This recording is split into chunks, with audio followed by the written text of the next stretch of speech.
오늘 그 학생 선수 진로 진학 투어 콘서트에서 축구를 담당해서 지금 강의를 좀 드릴까 하는데, 혹시 이 중에 축구 학부모 혹시 계신가요? 혹시 축구 네, 알겠습니다. 제가 한번 강의를 시작해 보도록 하겠습니다.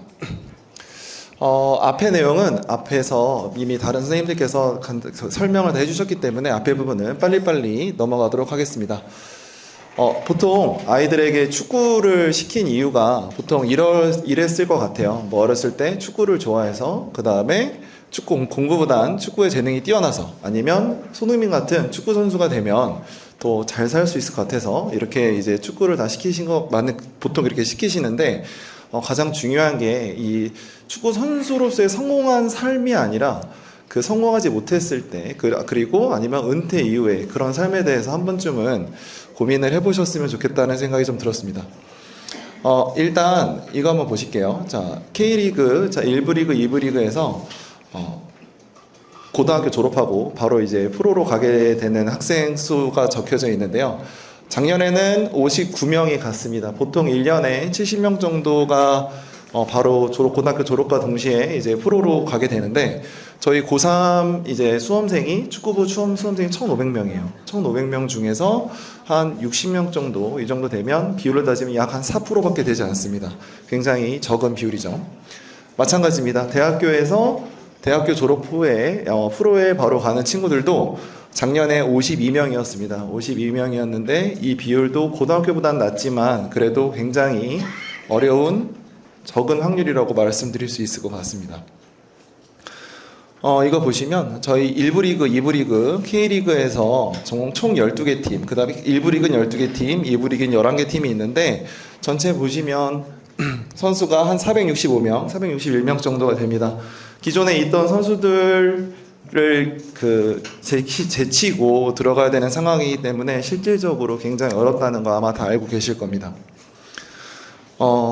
제가 말씀드린 것처럼 22세 규정의 영향으로 인해서 이제 고등학교 졸업하고 바로, 예전에는 이제 연세대 잘하는 친구들은 연세대나 고려대 이런 친구들을 대학교 진학을 했지만, 이제는 바로 다 대부분 잘하는 친구들은 프로로 바로 직행을 하게 됩니다. 하지만 그 직행했던 친구들도 3년 이내에 계약 해지할 확률은 75% 정도가 됩니다. 그리고 1군에서 생존 확률은 3에서 7%밖에 되지 않죠. 대부분 94%의 친구들은 바로 다 이제 도태되고 맙니다.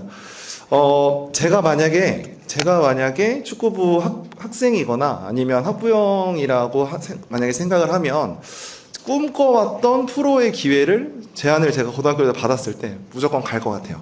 저도 갈 것 같은데, 제가 한 가지 드리고 싶은 말씀은 단기 계약, 보통 1년이나 2년 이렇게 단기 계약으로 만약에 프로에 가게 되면, 아까 제가 여기 써 있는 것처럼 3년 이내에 계약 해지 비율이 75%입니다.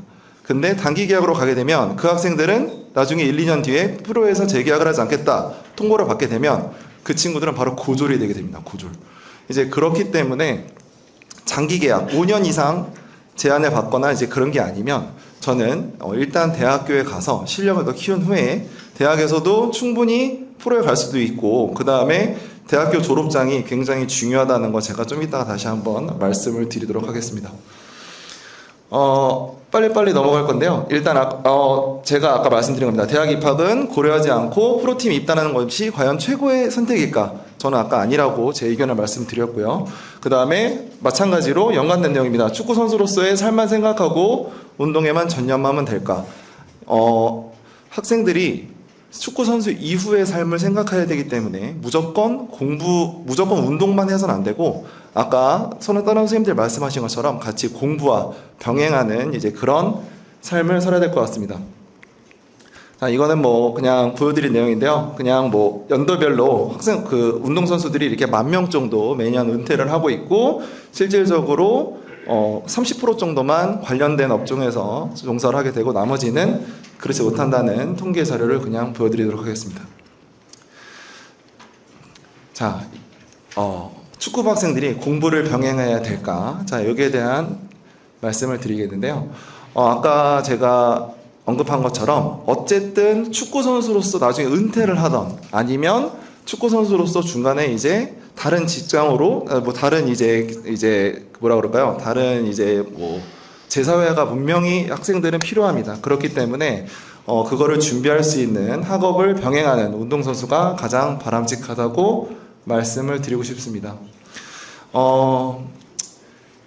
과거에 저 요즘에 지금 학생 선수들 보면 그런 얘기 많잖아요. 학교에서는 뭐 운동 시간 뭐 그 학생들 최저도 맞춰야 되고, 그 다음에 수업 허용 일수도 계속 줄이다가 좀 이번에 좀 늘리긴 했는데, 이제 뭐 이런 식으로 계속 학생들에게 공부를 강요를 합니다. 공부를 강요를 하는데, 물론 우리나라도 일본이나 미국처럼 굉장히 운동선수들이 공부를 많이 하는 그렇게 이제 그런 모습을 지금 노리고는 있지만, 하고 있지만, 실질적으로 아직 과도기인 것 같습니다. 이제 그게 정착이 되지 않았고, 그렇기 때문에 학생들이 공부와 운동에 대해서 상당히 고민하다가 대부분의 학생들은 나는 어차피 축구선수로 대학 갈 거니까, 팀 성적이 가장 중요하다고 생각을 하고 보통 공부를 등한시하게 되는 게 현실인 것 같습니다. 하지만, 정말 공부는 중요하다는 거 제가 뒤에서 다시 한번 말씀드리도록 하겠습니다. 자, 이제 앞에는 제가 간단히 지금 넘어갔고요. 뒤에서 이제 가장 학부모님들이 궁금해하실 것 같은 대학교 입시 관련해서 특강을 한번 드려보도록 하겠습니다. 저희 보통 대학교 갈 때 전국대회 8강 이상 성적이 굉장히 중요한 거 다 알고 계실 거예요. 알고 계실 텐데, 저희가 2월 달에 전국대회 4개, 5월 달에 5개, 7월 달에 5개, 8월 달에 왕중왕전 해서 총 15개의 경기가 전국대회가 있습니다. 이제 그렇게 되면 마찬가지로 우승팀은 15팀이 나오겠고요. 준우승팀도 15개 팀, 4강은 30개, 8강은 60개 팀, 총 1200명 정도 학생들이 이제 8강 이상을 자격을 갖게 된 학생들이 1200명 정도가 생기게 됩니다. 이제 보시면 이 1200명 중에 프로 입단은 59명이 입단을 하게 되고요. 그 다음에 서울, 경기, 인천 모집 인원은 115명입니다. 그렇게 따지면 거의 한 170명 정도만 빼고 나머지 친구들은 이제 생각하지 못한 지방에 있는 학교들을 많이 진학을 하게 되겠죠. 이게 제가 말씀을 드리고 싶은데요. 학부형님들께서 그 상담을 이제 하실 때 그냥 그 고등학교 감독님, 축구부 감독님의 말만 듣고 감독님이 이 학생은 어디 오퍼가 왔어요. 어디 쓸 수 있어요. 이런 얘기만 들으시고 이제 거기에 다 지원을 하십니다. 당연히 지원을 하셔야 되는 건 맞지만 가장 중요한 건 그 학교를 지원을 하더라도 저희는 수시에서 6개를 쓸 수 있잖아요. 이제 그러면 만약에 제안이 들어온 학교 뭐 한두 개를 쓰고 그럼 나머지 4개, 5개는 어떻게 쓰실까요? 제가 애들한테 물어보면은 뭐 몇 개 제안 들어온 게 뭐 2-3개 있다는 친구도 있었어요. 그럼 그 학교 2-3개 쓰고 그 다음에 나머지는 그냥 아무 생각 없이 그냥 본인이 가보고 싶은 학교 막 쓰는 거예요. 근데 이제 제가 드리고 싶은 말씀은 만약에 팀 성적이 좀 있고 개인 수상이 있고 개인상이 있고 이런 친구들이 있다면 조금만 찾아보면 본인에게 되게 유리한 대학교들이 있어요. 근데 그런 거를 찾아보지 않는다는 게 가장 문제인 것 같습니다. 그렇기 때문에 학교체육진흥회 홈페이지나 그 다음에 체육특기자 이 데이포털 쿠스프라고 하죠. 여기에 가셔서 그 다음에 각 대학교 이제 입학처에 가셔서 입시 요강을 한번 꼼꼼히 보셨으면 좋겠습니다.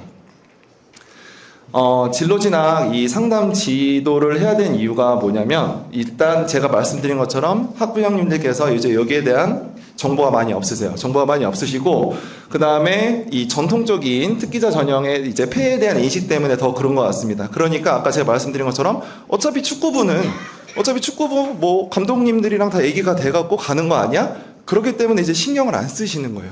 근데 아마 이제는 좀 많이 아시는 것 같아요. 이제는 많이 아시는 것 같은데, 많은 학교들이 이제 감독들의 영향을 많이 배제하고 있는 게 현실입니다. 물론 아닌 학교들도 굉장히 많아요. 제가 뒤에서 말씀을 드리겠지만, 아직까지도 특히 지방 쪽은 그게 심하지만, 그래도 좀 서울에 있거나 수도권에 있는 많은 학교들은 이제 감독들의 영향은 많이 배제된 상황입니다. 그렇기 때문에 이런 것도 꼭 알고 계시고 꼭 찾아보실 필요가 있다고 말씀드리고 싶습니다. 이거 간단하게 말씀드리겠습니다. 그냥 축구 상위권 대학, 중위권 대학, 하위권 대학에 진학을 하게 되면 다 아시겠지만 상위권 대학은 이제 돈이 거의 들지 않죠. 뭐 대부분 뭐 등록금 면제에다가 훈련비도 면제 뭐 이런 식으로 굉장히 혜택이 많고, 중위권은 돈은 내긴 하지만 상당히 좀 할인을 받게 되죠. 이제 그렇게 되고, 하위권은 정말 대부분의 돈을 다 내야 됩니다. 등록금도 내야 되고 기숙사비도 내야 되고 훈련비도 내야 되고 이제 이런 경우가 있고요. 자, 이거는 작년 입시 결과입니다. 이게 무슨 뜻이냐면 운동부 특기자 전형 수시 모집 모집 요강에는 만약에 10명이라고 적혀 있는데 여기 있는 학생들이 초과 과원으로 뽑힌 학생들입니다. 그러니까 이게 무슨 뜻이냐면 운동부로 지방에 있는 많은 대학교들은 미달 학과들을 이용해 갖고 뽑고 있어요. 그러니까 지방에 있는 대학교들은 요즘에 학생들이 많이 오지 않기 때문에 잘 된 거예요. 축구부 애들 있으니까 운동부 애들 뽑아. 그래서 애들한테 그 미달 학과로 쓰게 해서 합격을 시켜놓고 운동부로 뽑는 방식을 많이 사용하고 있습니다. 자, 광X대죠. 광X대가 작년에 모집 요강에 선발 인원 10명이었는데 실제적으로는 26명을 뽑았습니다. 16명이 이제 과원이 된 거죠. 그러니까 16명이 미달학과로 입학하는 편법을 사용하게 됐는데요. 이런 경우에는 학생들이 특기자 신분이 아니기 때문에 예를 들어서 철학과가 미달이라고 치면 그 학생들이 철학과로 입학을 하는 거죠. 하지만 학생 신분은 철학과인데 축구부에서 운동을 하고 있는 거예요. 그렇기 때문에 그 학생들은 축구부가 받을 수 있는 혜택을 받지 못합니다. 예를 들어서 등록금 면제라든지 기숙사비 면제라든지 이런 게 받지 못하고 돈을 다 내야 되는 경우가 되게 많아요. 이제 근데 이런 경우를 이제 학부모님들께서 이제 감독님들한테 이제 제대로 이제 그런 거를 공지받지 못해서 여기에 대해서 좀 민원을 많이 제기하는 경우도 많이 봤습니다. 이거 좀 중요한 내용 같은데요. 대표 실적. 자, 대표 실적이 만약에 있다. 내 아들이 대표 실적이 있다. 그러면 우승보다 더 점수를 많이 주는 대학입니다. 경희대, 인천대, 울산대, 동의대, 대구대, 전주대, 동국대, 성균관대, 중앙대, 아주대, 용인대, 조선대가 그렇게 되겠고요. 자, 대표 실적이 추가 가산점을 받는 학교들은 한양대, 건대, 단대, 영남대, 홍익대, 관동대가 되겠고요. 개인수상을 이제 보는 학교들, 개인수상 최우수선수상, 수비상 이런 거 있죠? 그런 학교들은 경희대는 오히려 우승보다 더 점수를 개인수상을 더 많이 주게 됩니다. 그렇기 때문에 개인수상이 있는 친구들은 굉장히 좋은 점수를 받을 수 있겠죠. 한양대, 건대, 울산대, 영남대, 홍익대, 관동대가 되겠고요. 면접 보는 대학은 고대, 연대, 경희대, 인천대, 건대, 성대, 숭실대, 아주대가 되겠습니다. 제가 상담할 때 축구부 애들 딱 앉혀놓고 제가 물어봐요. 너 자기소개 한번 해볼래? 이렇게 딱 물어보면 정말 열이면 열 친구를 다 이렇게 얘기합니다. 안녕하세요. 저는 상문고에서 축구하고 있는 박태준입니다. 끝이에요. 자, 정말 다 이렇게 얘기하거든요. 이게 아니라 만약에 자기소개 해보세요 이러면 제가 지금 말씀드린 기본적인 소개 플러스 본인의 장점, 그 다음에 본인의 단점, 그 다음에 본인의 단점을 극복하기 위한 노력, 그 다음에 자신의 지원, 포부, 앞으로의 포부, 이제 이런 게 쭉쭉쭉 나와줘야 되거든요. 근데 그렇지 않은 친구들이 정말 대부분입니다. 그래서 면접 준비를 철저히 하면 여기서도 점수를 좀 많이 벌을 수 있다. 이렇게 말씀을 드리고 싶고요. 실적을 안 보는 대학들이 있습니다. 상지대, 동국대, 용인대 출전 시간만 들어가고요. 선문대, 조선대, 명지대, 한남대, 중앙대도 경기수와 출전 시간만 들어가고 관동대도 이제 실적을 보지 않은 대학입니다. 제가 이제 하나하나 말씀드리도록 하겠습니다. 자, 경희대입니다. 경희대 실적 70% 들어가고 내신 20%, 면접 10% 들어갑니다. 자, 경희대 전부 다 작년에 준우승 이상이 됐고요. 합격자가. 그래서 준우승이 있다면 경희대는 도전해 보면 좋을 것 같고요. 개인상이 굉장히 아까 유리하다고 말씀드렸을 거예요. 그래서 개인상이 우승보다 우위가 있기 때문에 이게 다 개인상이거든요. 개인상이 있는 친구들은 꼭 개인상이 있고 준우승이 있다. 이제 그런 친구들은 경희대는 꼭 지원하면 좋을 것 같습니다. 자, 고대입니다. 자, 고대는 1단계에서 실적 70에 내신 25, 학생부 출결 5% 이렇게 4배수로 뽑고요. 그 다음에 성적 80%랑 면접 20%로 뽑게 됩니다. 자, 고대 같은 경우에는 한 명 빼고 나머지 전부 다 작년에 우승이었어요. 우승이었고 한 명이 준우승이었는데 그 준우승 학생은 프로 산하팀이었습니다. 그래서 고대도 웬만하면 우승만 이제 지원하면 될 것 같다고 생각하시면 될 것 같고요. 자, 광운대가 실적 60에 실기 30%가 들어가거든요. 광운대도 추가로 뽑은 애들은 없었어요. 없었고 최소 최소 전국대회 4강 안에 들으면 가능하다는 얘기가 나왔습니다. 자, 동의대학교입니다. 자, 동의대학교는 실적 70%, 내신 18% 이렇게 들어가게 되는데요. 이거 왜 이러지? 자, 16강 이상이 굉장히 다수 합격했습니다. 그리고 전국대 실적도 없고 리그 3위 성적만 있는 학생들도 합격을 했어요. 그리고 이 학교는 실기도 없어요. 그렇기 때문에 동의대학교 만약에 성적이 안 나온 친구들은 동의대학교도 한번 도전해 보면 좋을 것 같습니다. 명지대학교죠. 자, 명지대학교는 실기가 70%입니다. 이 학교는 실적을 보지 않아요. 실기만 70%가 들어가고 내신 20%가 들어갑니다. 한번 볼까요? 작년에 실적이 없거나 16강인 학생들이 굉장히 많이 있었습니다. 여기가 빈칸이 실적이 없는 친구들이거든요. 이제 그래서 명지대도 한번 도전을 해보면 좋을 것 같다는 생각이 좀 듭니다. 성대 한번 간단하게 말씀드릴게요. 자, 이 성대가 한번 보셔야 될 게 성대 들어가 보시면 예체능 특기자가 있고 실기 우수자가 있어요. 그래서 예체능 특기자로는 올해 6명을 뽑고요. 포지션을 6명을 뽑고 실기 우수자는 5명을 뽑아요. 근데 이 차이가 뭐냐? 예체능 특기자는 실적이 들어갑니다. 실적이 40%가 들어가죠. 근데 실기 우수자는 학생부 종합, 그냥 말 그대로 생활기록부 해서 생활 100%로 선발 인원의 3배수 뽑고요. 그 다음에 성적이랑 그 다음에 실기나 면접을 보고서 뽑게 됩니다. 이제 그래서 실적이 없어도 이번에 도전을 해볼 만한 실기 우수자 전형은 성균관대에 있다는 거, 이것도 한번 꼭 참고해 주시면 좋을 것 같습니다. 이렇게 됐고, 작년에 입학을 보면 2명을 제외하고는 전부 다 우승, 준우승이었습니다. 제가 이제 그러면 이것만 간단하게 말씀을 좀 드리겠습니다.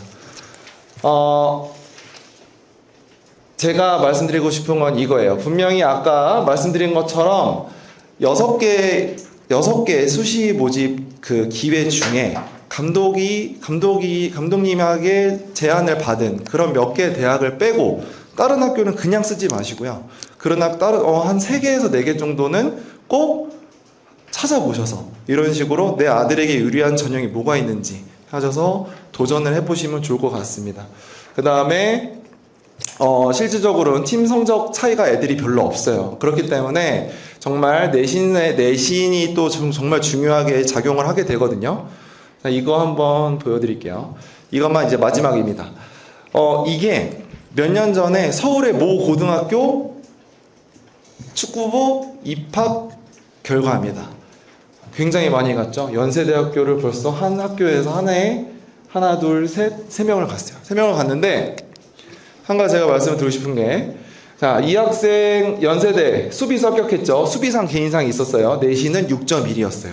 밑에 학생은 미드필더만 빼고요. 수비수로 볼게요. 이 학생도 수비수 합격을 했어요. 근데 이 학생은 개인상도 없는데 내신이 5.21 등급이었어요. 근데 이 옆에 보시면 연세대 떨어졌어요. 근데 이 친구는 수비상도 있어. 근데 이 친구는 연세대 수비수 못하는데 이 친구는 수비상이 없는데 이 친구는 붙었고 이 친구는 떨어졌어요. 그리고 이 친구도 연세대 수비상이 있는데 떨어졌어요. 내신을 볼게요. 내신.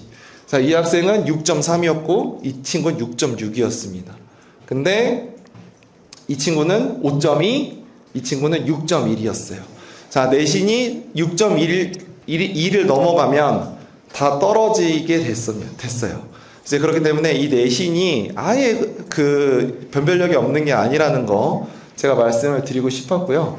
그 다음에 이제 정리하자면 전국대회 4강 이상 성적이 있다면 정말 많은 도전의 기회가 있으니까 그냥 무조건 감독님이 알려주는데 써야지 이렇게 생각하지 마시고 많이 알아보셔서 그 다음에 만약에 성문고에 학부모님들이 계시면 저에게 오셔도 되고요. 아니면 학교체육진흥회 통해 갖고 여러 가지 상담 요청하셔서 좀 꼭 컨설팅 받으면 좋겠어요.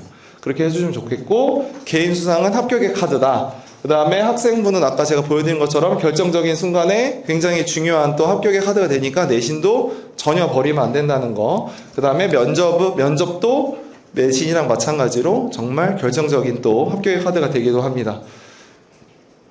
네. 지금 방금 제가 드리고 싶었던 말씀이고요. 마지막으로 지금 여기에 앉아 있는데요. 저희 학교에서 저희 학교 축구부 출신이에요. 축구 출신인데 아까 처음에 강의 주셨던 선생님처럼 축구 대학을 입학을 해서 축구를 그만뒀어요. 축구를 바로 그만두고 편입을 준비를 합니다. 편입을 준비를 해서 단국대학교 체육교과에 편입을 해서 지금 저희 학교에 체육교사로 근무하고 있는 선생님이 계세요. 우리 학교 상문고 축구부 출신이거든요. 그렇기 때문에 제가 아까 대학교 얘기를 했던 거는 무조건 프로가 중요한 게 아니야. 무조건 프로에 가서 그 단기로 1년, 2년 계약으로 무조건 가서 그거를 잡으려고 하는 것보다 장기 계약 이런 게 아니면 대학에 가서 진로를 변경할 수도 있고요. 그 다음에 편입을 준비할 수도 있고 그런 게 다들 일단 대학을 진학을 해야지 되게 유리하거든요. 이제 그렇기 때문에 저는 대학 진학에 좀 약간 중점을 좀 두고 이렇게 말씀을 드리고 싶습니다. 네, 시간 관계상 여기서 마치겠습니다. 감사합니다.